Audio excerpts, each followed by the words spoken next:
Hello students, in today's lecture of a design of an AC machine, we are going to start the design of a stator of a three-phase induction motor, right? So, as we have already seen that a three-phase induction motor parts can be broadly classified into two parts, that is rotor as well as stator, okay? Now, the stator is a stationary part which holds the winding, which holds the three-phase winding, right? So, what about the construction of the stator?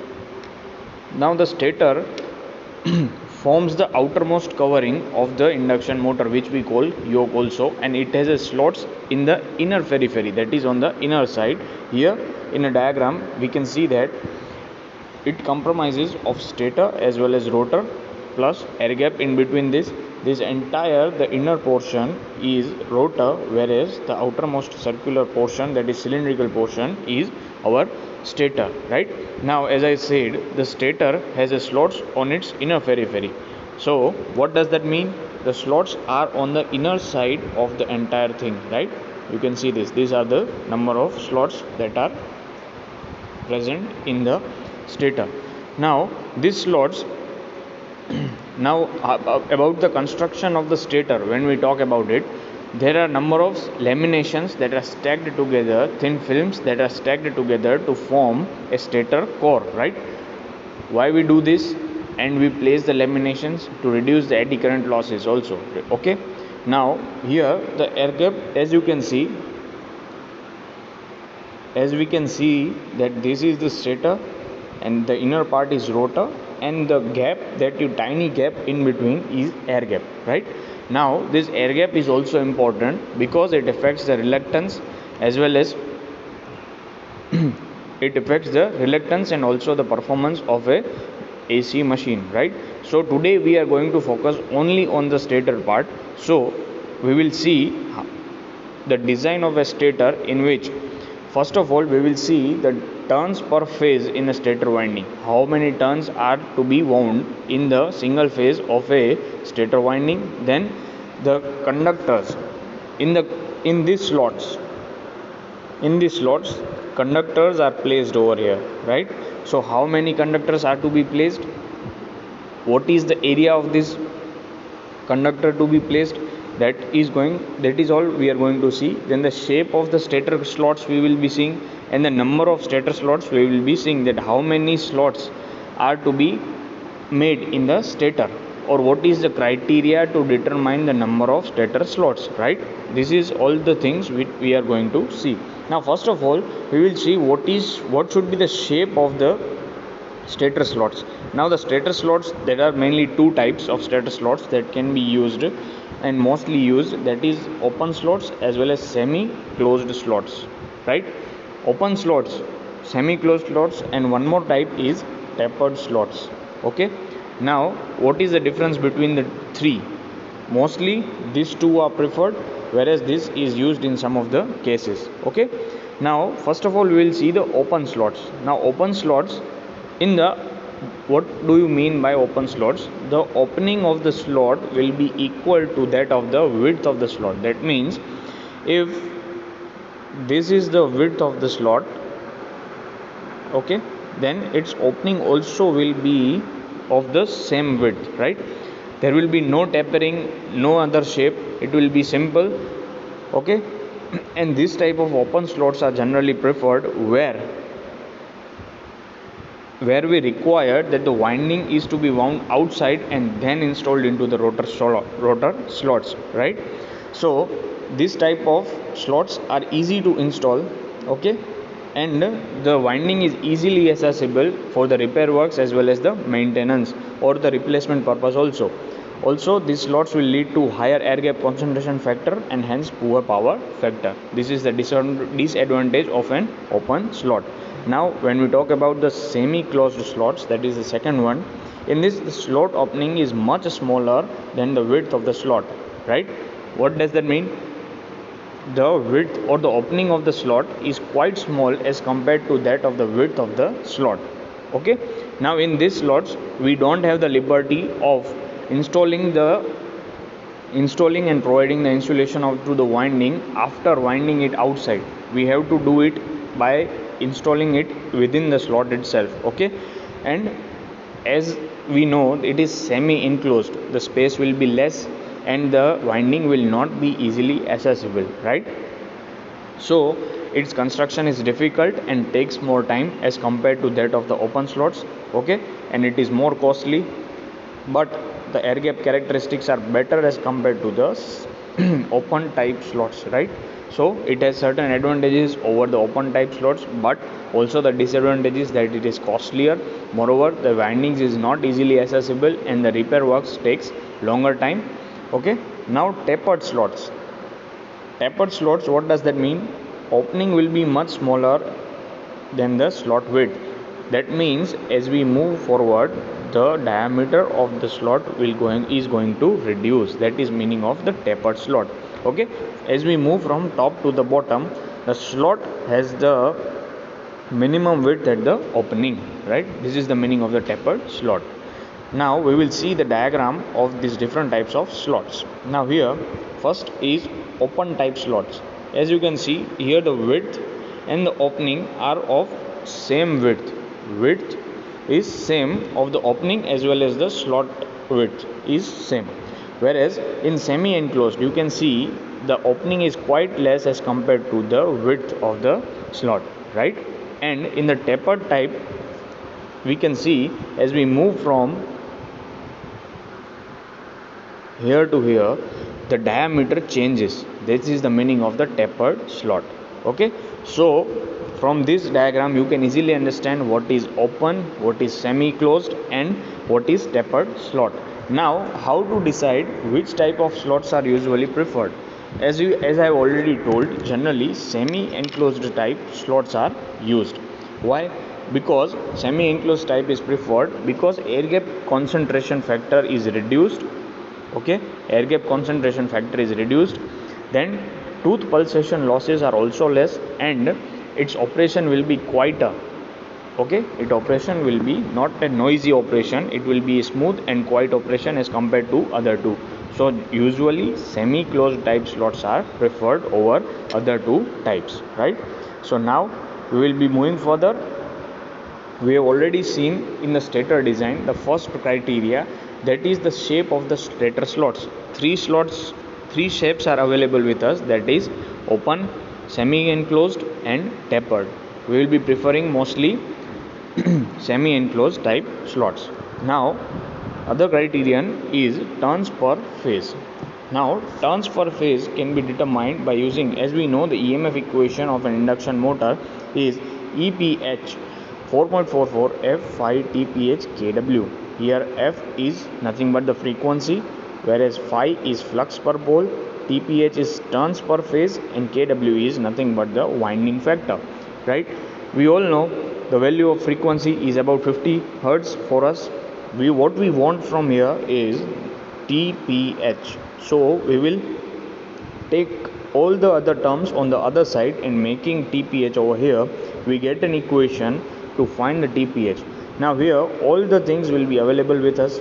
Okay, so we are getting the turns per phase, where phi m can be determined by the equation. We know that specific magnetic loading is equal to P phi by pi dl, and we are interested over here in phi. So what will happen, we will take this side, we will get the equation phi m is equal to BAV into pi dl by P, right? So phi m, that is the flux per pole, also we will be getting. Now the winding factor is generally assumed 0.955 for the full pitch distributed winding. Okay, we have to assume that the winding factor is about 0.955, right? So going further, the number of conductors per phase. So what does that mean? Number of conductors per phase. The number of conductors per phase is denoted by ZPH, right? It is nothing but 2 into TPH, as each turn has 2 conductors. So total number of conductors will be 2 into TPH, that is the number of turns per phase. Going further, total number of stator conductors is nothing but, this is for single phase. Now we have 3 phases, as we are designing 3-phase induction motor. So for one phase, if it is 2 TPH, then we have to multiply it by 3 for 3 phases, so it will become 6 TPH, right? Now the conductor per slot, so the total number of conductors will be divided by the number of stator slots. We will be getting conductors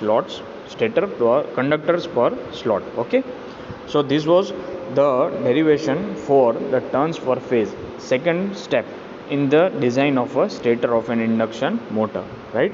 Now as we move further, conductor cross sectional area. Okay, conductor cross sectional area. Now you all might be aware that in the slots of the stator we are placing the conductor inside. Okay, we are placing the conductor inside. Now this conductor has to be made in such a way that it can be easily accommodated in this stator slot, right? So how can we decide the area, cross sectional area of that conductor? Now there are two main factors based on which it can be estimated, that is the stator current per phase and the assumed value of the current density. Here assumed value, that means we have to assume a suitable value for current density. We have to assume. Okay, now what happens? Now what is first of all current density? So current density delta is given by I by A. I is nothing but the current in the stator conductors, and the A is area of the stator conductors, right? So cross sectional area of the conductor, if we want to find, then A is equal to I by delta. Okay, here they have used notation IS, that is the stator current, delta is the current density in the stator conductors. Okay, now the stator current per phase can be easily determined by our formula Q, input kVA. Q is equal to 3 VPH IS or IPH cos phi. We can take IS on the other side and we will get this equation. So this is very easy. So now we are getting the cross sectional area directly from an equation of current density, that A is nothing but current in the stator upon current density in the stator conductors, right? Now we have already decided the stator current. Now other parameter is current density. How can we decide the value of the current density? Now there are two possibilities. We can take the current density value very high, or either we can make it low, right? What are the advantages of a higher current density? So if we are taking a current density value very high, then there are advantages as well as disadvantages. What are the advantages? Now as we all know that the current density is inversely proportional to cross sectional area.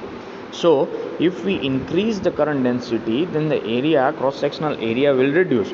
So first advantage is reduction in the cross sectional area. Now as the area reduces, weight also reduces. Now area reduces, then the materials to be used for the making of the stator also reduces. So it will save the material and reduce the cost also. So these three are the advantages of choosing higher value of the current density. Now there are disadvantages also. What happens? Disadvantages also, the first disadvantage is, as we have seen in the advantage, that the area is reduced, cross sectional area reduces. Now we all know that R is equal to rho L by A. So by this equation we can say that resistance is inversely proportional to area, right? Now if this area reduces, then the resistance will directly increase. Now as the resistance increases, I square R losses are bound to be getting higher. So increase in the copper losses, increase in the resistance leads to the increase in the copper losses. Now I square R losses comes with the power loss as well as heat loss. So it will be generating excess heat, so the temperature will also increase. And now here I square R losses, if the losses increases, then automatically our efficiency will be reducing. So these are the disadvantages of using a higher value of current density. So higher value of the current density is generally used for low voltage machines and small machines. Okay, and usually the value of current density for the stator winding is 3 to 5 ampere per mm square, right? So this is the preferred value for the current density for the stator. Now area of the stator slots that we have already seen, but one more time, the usually the slot, okay, now the slot is occupied by conductor, and above conductor we are providing an insulator, right? Insulation. So the entire area, this area is covered or occupied by insulation plus the conductor, right? Out of which almost 25% is of insulation. Okay, so now once the number of conductors per slots is decided, approximate area of the slot can be estimated. Now the area of the slots can be estimated once we decide that in one slot there will be one conductor, two conductor. Okay, based on that, area of the each slot can be determined. Now here a slot space factor is defined, copper area in the slot, that means the area occupied by the conductor upon area of each slot, and the slot space factor obtained will be between 0.25 to 0.4. okay, so area of the slots can be defined after deciding how many conductors will be placed in each slot, right? And plus the insulation, which occupies about 25% of the total area of the slot. Okay, now moving further, selection of number of slots, stator slots. How many number of stator slots are to be selected, right? 20, 30, 40, based on which criterion we are going to decide the number of stator slots. Now stator slots cannot be decided randomly. Why?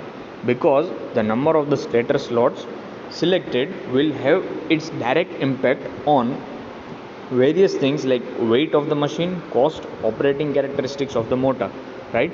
But there are no specific rules for determining the number of stator slots. Okay, the advantages and disadvantages of selecting the higher number of slots, okay, we can see that, and based on that we can determine how much number of stator slots are required. So first of all, the advantages: leakage reactance is reduced. Okay, what happens if there are larger number of slots? Then there will be more number of insulations for the conductors, right? And as the width of the insulation becomes more, what happens? Leakage flux has a longer path, right? Leakage flux will have a longer path, and it will reduce the leakage flux reduction. So leakage reactance will also reduce. Then the reduced tooth pulsation losses and higher overload capacity. These are the advantages of choosing the higher number of stator slots. Now as we move further, disadvantages. What happens? Cost will increase. Increased weight, as we have to provide more insulation and more conductors can be placed in the slots, right? Increased magnetizing current, conductors are increased, current will automatically increase. Current increased, then the current increase, then there will be rise in temperature, and for that we have to provide cooling, and the cooling, for providing the cooling, we need vents, okay, ventilating ducts. That is not possible, or it is quite difficult in semi-enclosed slots that we are generally using. Okay, and then overall efficiency will also reduce. Okay, so this was the determination of number of stator slots. So in the next lecture we will continue with our stator design, in which we will see the length of the mean term, stator teeth and stator cord design. If you have any problem or doubt regarding this lecture, you can contact me.